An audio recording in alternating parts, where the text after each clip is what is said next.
That was a really interesting talk. Caroline, thank you very much. And I want to have a big round of applause for all the speakers this evening. We're now going to move forward to a panel discussion session. So I would like to invite all speakers up to the front of the room. I have a question really related to what Caroline was finishing on about movement. And it isn't a question for Caroline, it's a question for Partha, John and Gina really. There's a lot of intersection I can see potentially between what Gina and John are working on and Partha's practice, surgical practice. How do you feel movement really is a problem for what you're proposing? Or what you do on a daily basis with altering faces?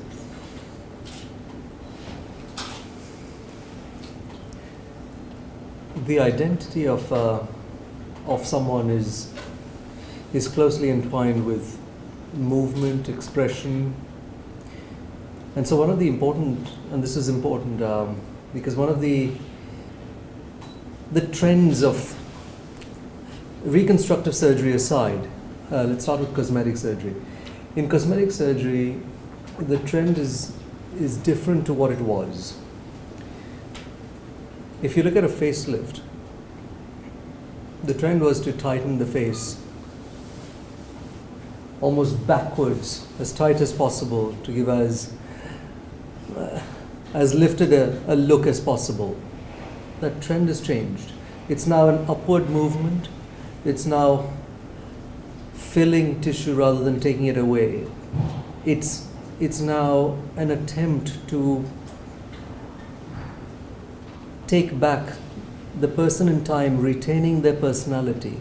We ask them to bring their pictures in. We ask the patient to tell us what they're looking to achieve rather than a premeditated or a preconceived notion of what an operation should achieve.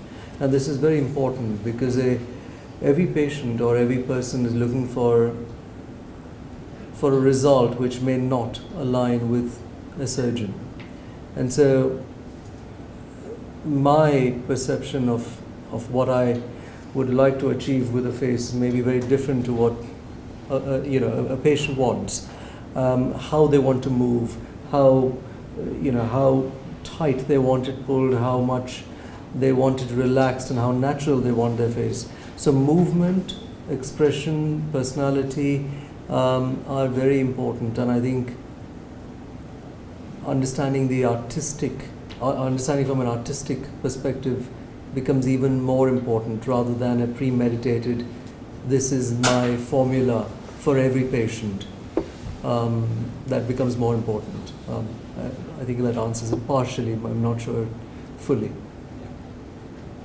Any response to yourselves? Well, obviously when you take a plaster cast face of someone, it automatically stills anything which renders it like a death mask rather than a living thing.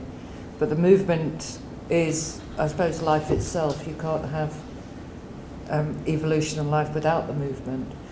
So it wasn't necessarily movement of their individual faces, but taking that away from them took the life out of the portrait, in a sense. I think a lot of painting has tried to capture the life within of the subject rather than just the physiognomy and physical features. And given also that a lot of portraiture was done by rich people who paid the people doing the painting, so it was usually generous and good. It was usually on a good hair day. So it raised the issue, and I like the 4D map, because from the 4D map, we already know from things that we've tried to regenerate, like blood vessels. In the late 70s and certainly through the 80s, we were growing tubes, cellular tubes, and as soon as we implanted them into the body, these things dropped dead and failed because they'd been grown static. So they didn't expand and contract as the blood moved down in a pulsatile way. So suddenly we were like, that was a great idea, but it was obvious that was going to fail because we've just grown them statically. So at the moment, and the devil was in the detail in those bioreactors, there is movement in those bioreactors, and we know from the things that we've tried to do with bone and with cartilage now, where just a little bit of movement is just enough to give those cells some elasticity so that they can move. And the skin's a perfect example where it's omnidirectional, so it will move in all directions, until it's scarred. And then it won't move in some directions, it won't move at all in some directions. So to grow it such that it's elastic and omnidirectional is really important. So if you take that 4D information and you put that not just on a 3D printed map, you put it on a moving 3D map, then you start to introduce the right kinds of elasticities, the right kinds of orientation of those skin cells and the right parts of those facial features. All of that, and it comes back to, all of that is clearly scientifically possible. We just need to build the right kinds of bioreactors now. Can I ask you lot a question? For those of you older than 30, if you had a face in your cupboard from when you were 20, how many of you would choose to put it on in your 40s and 50s? None of you? I think you're lying. There you go. I mean, if you want. No, I think there's something about all of this, and the need to have further talks about the right to die. Because, you know, if the pressure is about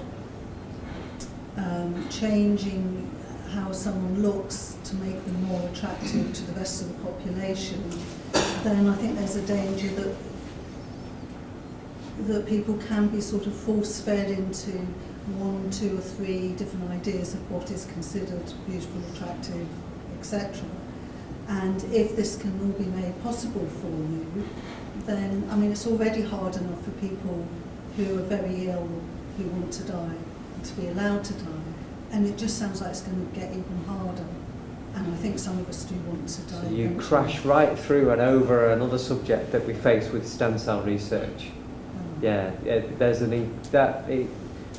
you exactly nail it. We do have to have that conversation. That conversation is now urgent. Because, okay, we're living longer, but not everybody wants to live longer. So the voluntary euthanasia is a real thing that we need to talk about and address. It's not just that, it's also the medical profession is to do no harm and to preserve life at most costs. Well, that's the legal position, isn't it? And a lot of the time, ethically, that's wrong as well. And I think, our work in particular was made having teenage girls who were totally obsessed with their own appearance and their own taking an image of it. And my horror in that, and also the horror at seeing someone who's incredibly beautiful because they're your children and they're young, put plaster makeup on and make themselves just look like everybody else.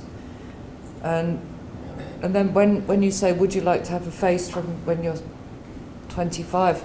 Of course, but not on the neck of a 50-year-old. All of the hands. I was just thinking about the same thing. So are we going to lose, especially from the first two, you're kind of referring to a younger face, have your picture so that you can go back to what you were before. So we're denying time. And will there be a time when there will be no image, no role model of growing old naturally? I think What do I aspire to? How do I... in my mind, I made this because of the horror of how certain medical innovations have been subverted or perverted in a sense. Like Viagra started off as a heart pill. I've listened to a guy talk who invented the female pill, and without understanding the consequences of that discovery for the rest of society and how it would pivotally change society. But I think at the time I started working with John, I understood, I don't know if it's true, that his lab was also funded by L'Oreal. Is that true? A little bit.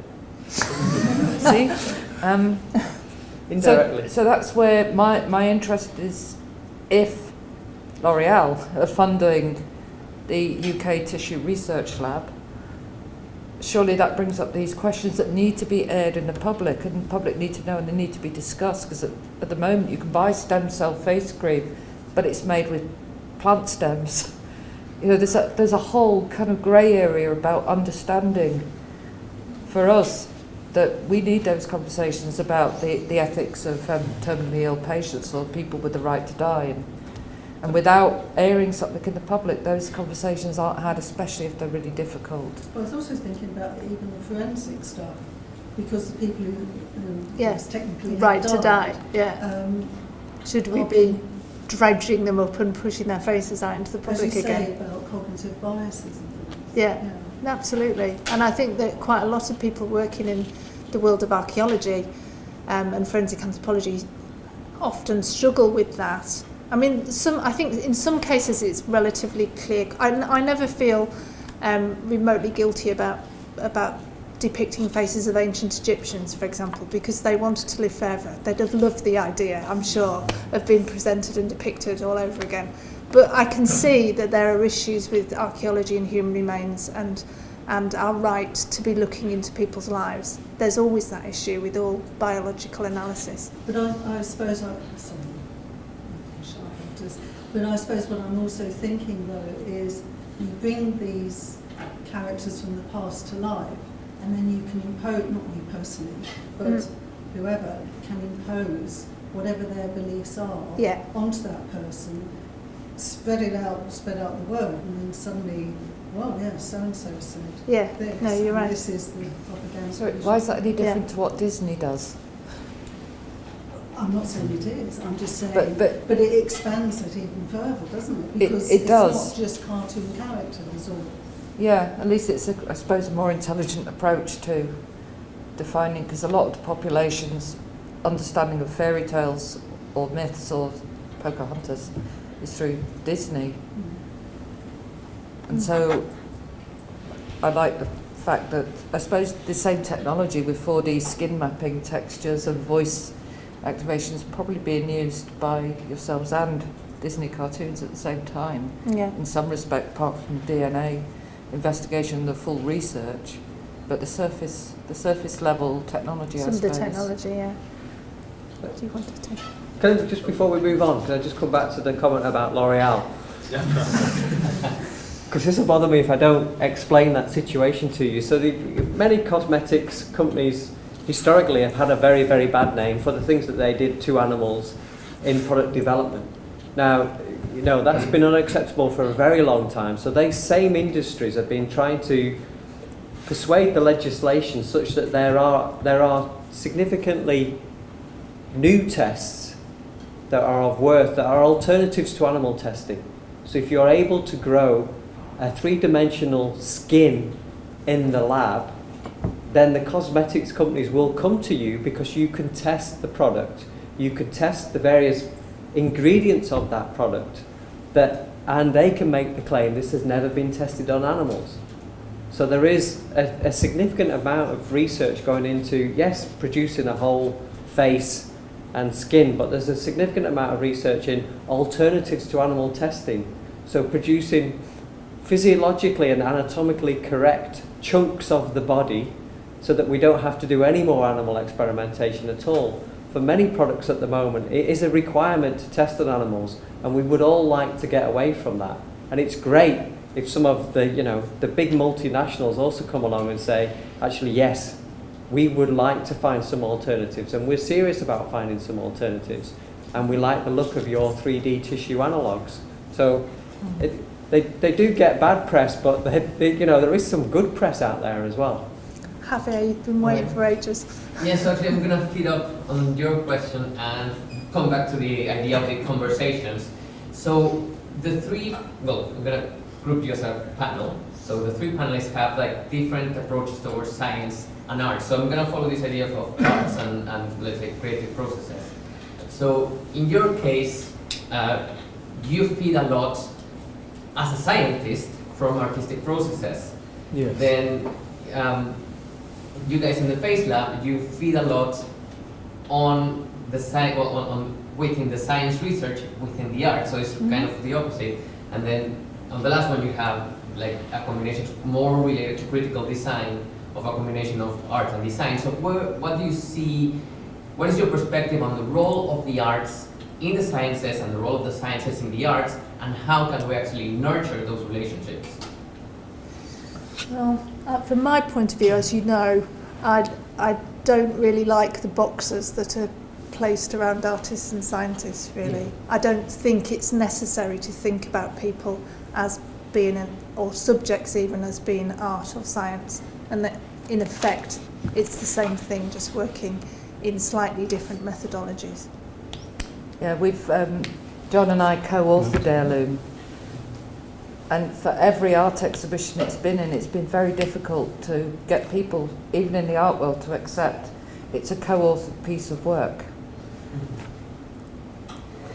You know, I think it's about investigation and discovery.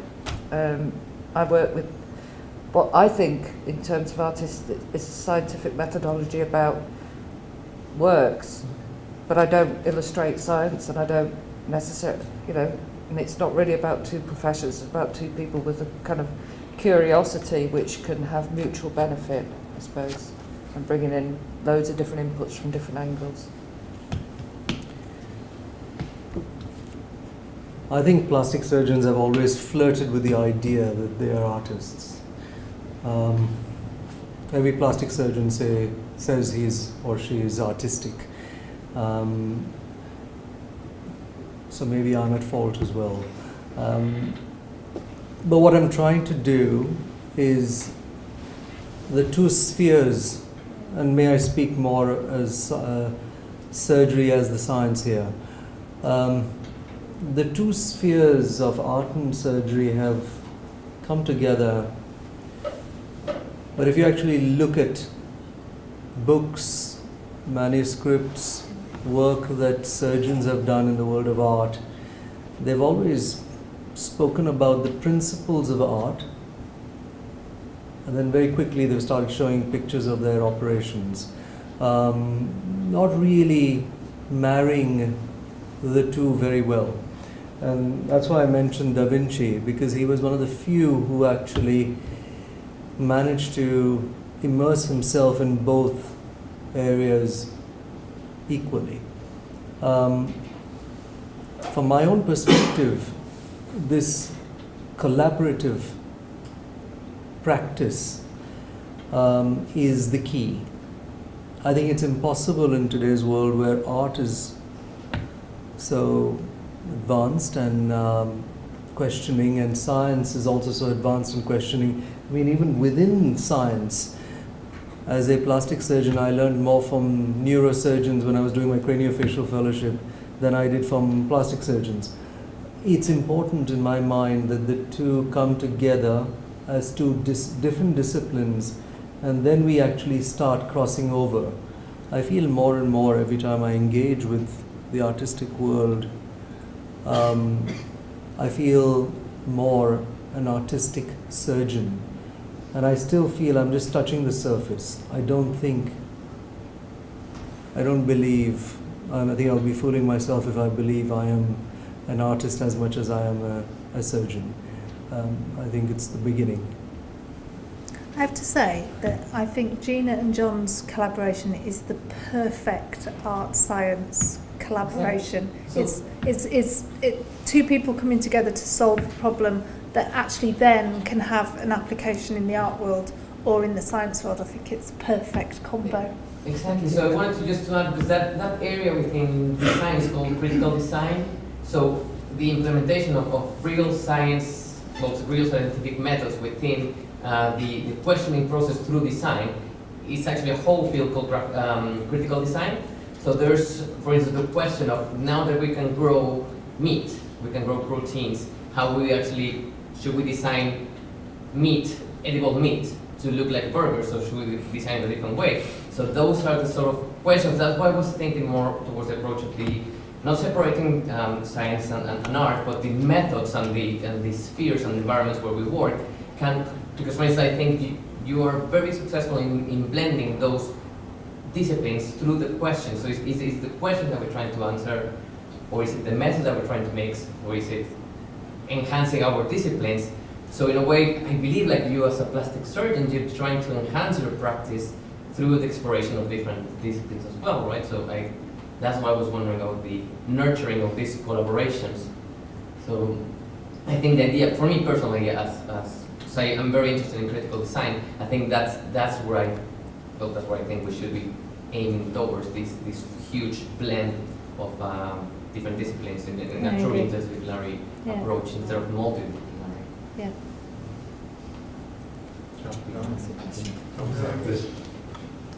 It's more for John, this question. Earlier on you were talking about, and you made reference to Frankenstein. We're talking about this skin, it's like human flesh and that. But when I watched your presentation, immediately, like it was robotics that came to mind. You can see that being, because of the elasticity, you were saying, does that have applications? And You know, but it's like humanoid. it's only in the recent past where we've got the remake of Blade Runner, isn't it? So, you know, much of what is in Blade Runner, the original, is scientifically possible. And once you're able to produce these 3D tissue analogues on demand, then, you know, your robotics do start to become very lifelike, very human. It'd be very interesting what happens in the short-term future now. Because we're thinking like AI, cybernetics. That's right, AI and machine learning and all of that, yeah. It's quite interesting you mentioned Blade Runner, the new Blade Runner film, because the company that we work with, the Robert Bird's Animation, DI4D, based in Glasgow in Scotland, they also produced a virtual face in the Blade Runner film as well, and it won awards at the Oscars this year. There are all kinds of reasons why we're pushing this, the science and technology forward, and the gaming and the computer games, and trying to get my kids off the computer games. You know, there's real therapeutic benefit we're discovering to gaming and computer gaming, and there's a whole field now of serious gaming, where, you know, rehabilitation from stroke and things like that. There are real engagements, digital engagements that are therapeutic. So your kids can now say, well, this is good for me. So there are things that we do have to reconsider and think, you know, think outside the box a bit. There are many things that have real benefits to us. John, over to you. I just wanted to, I mean, I haven't really formulated this, so it's just things I'm thinking. But you talk about you're only like scratching the surface, and I think there's, in the whole issue, this notion of the surface has maybe got too much prominence. I mean, when we talk about art, maybe we're clinging too much to the surface materiality of identity. And I mean, I get better looking as I get older, as everybody knows. So I have no desire to go back, but this week my son dressed in for a party, dressed in a blonde wig, and took photographs of himself, and he looked just like our daughter. And I think that changing your gender role through dressing up is very instructive in thinking about where your consciousness is, where your identity is. Or, say for example, if I go into Second Life, as I used to, and choose a look, then I would choose a look that was completely different to my look in the outside world. And in the same way that back in Hindu culture, the idea of the avatar,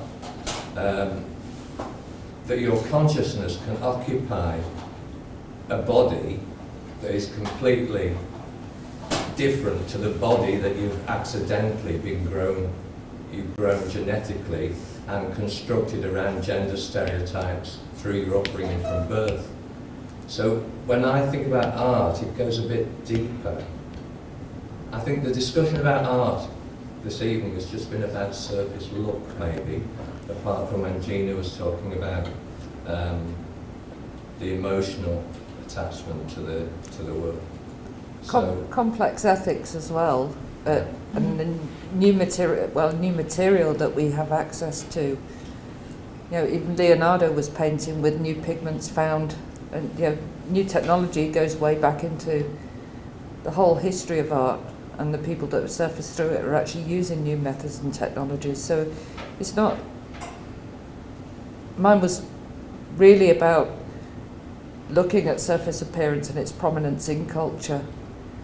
And yet, you know, it made me smile what you were saying before, because every time I catch myself in the mirror, I'm in a body that I didn't, you know.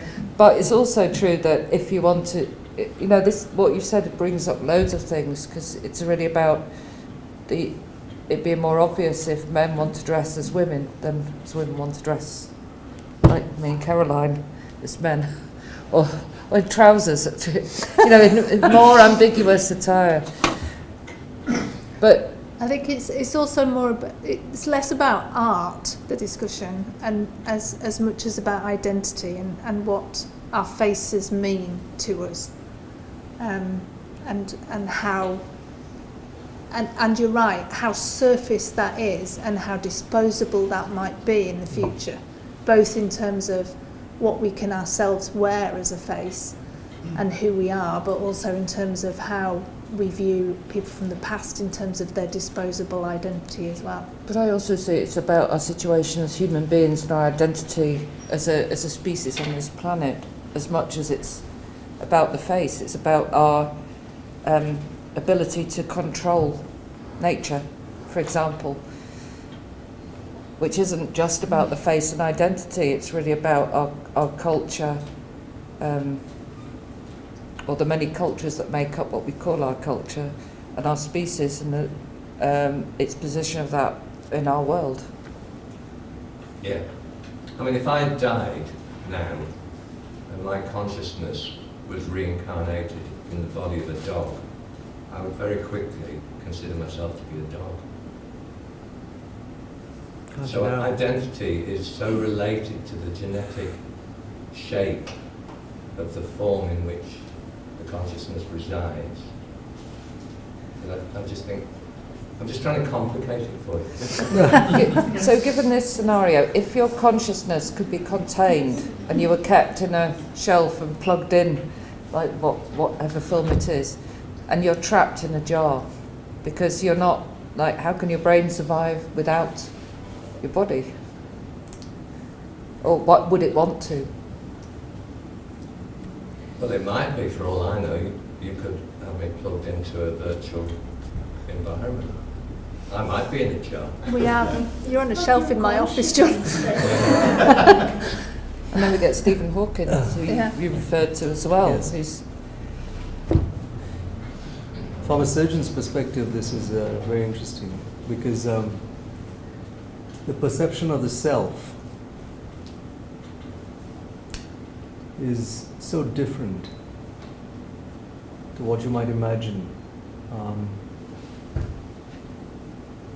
I see someone coming in with the smallest scar and being so sensitive about it. And I see someone come in with a major facial injury and being relaxed about it. Now, this is not a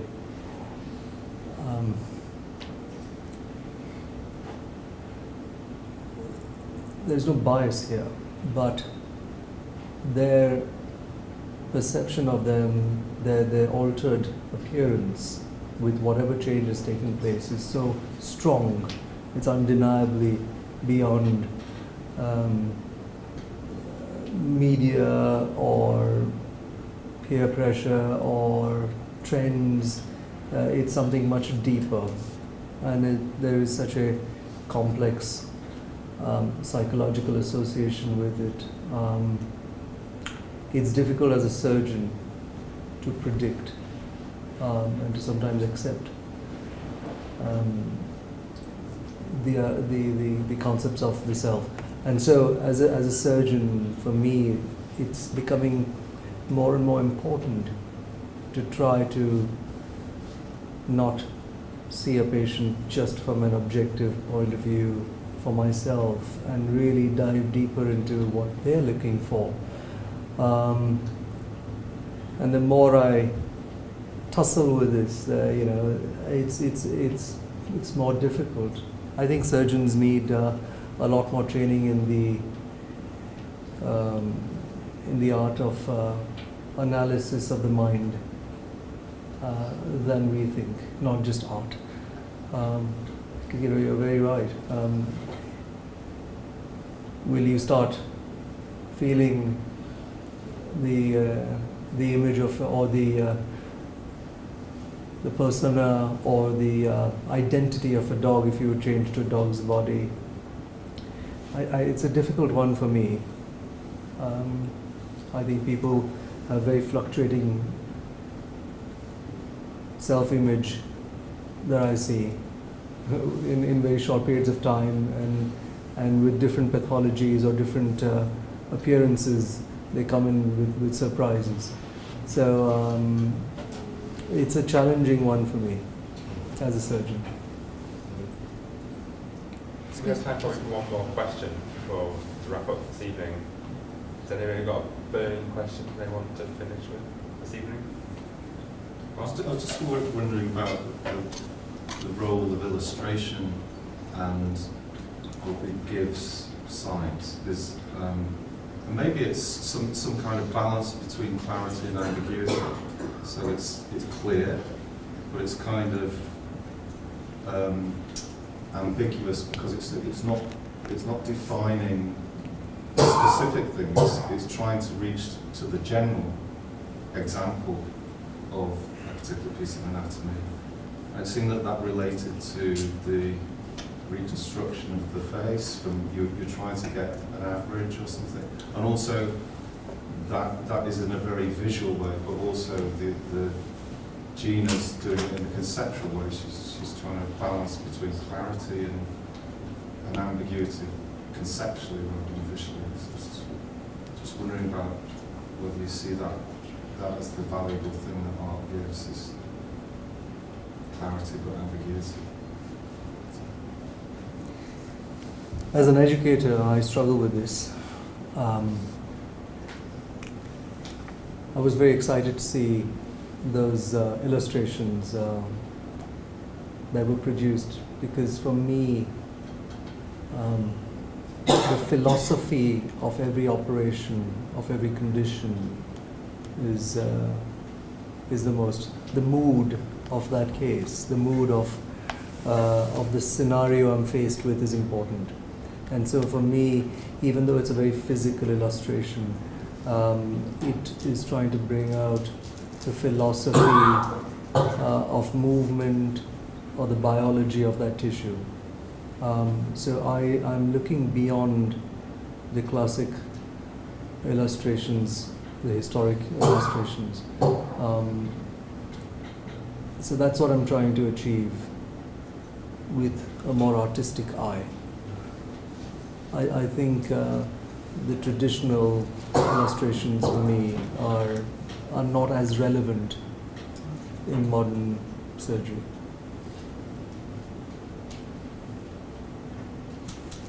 Cool. Thank you all very much for coming this evening. Great. Yeah, I just wanted to ask you to perhaps, if you can, give us some feedback, not only in terms of the structure of the event tonight, but also in terms of who you would like to see in the future. So the idea of these events is that we have a topic that is discussed by artists and scientists, or people who work in both the art and science worlds, who are working in something related to that topic. So that was the idea of tonight. But there are many topics that we could look at in the future, and if you have any ideas for topics, or two, any ideas for speakers on those topics, then please get in touch and let us know. But thank you very much. We're going to operate 4 lasers a year, we hope. So please drop us an email if you do want to talk to us, either in person now or as you go away and think about things. Drop us an email, have those discussions with us. Hopefully you can inform the next laser and help us to really define and cultivate this art and science culture in the Liverpool and the North West. Thank you very much. A round of applause.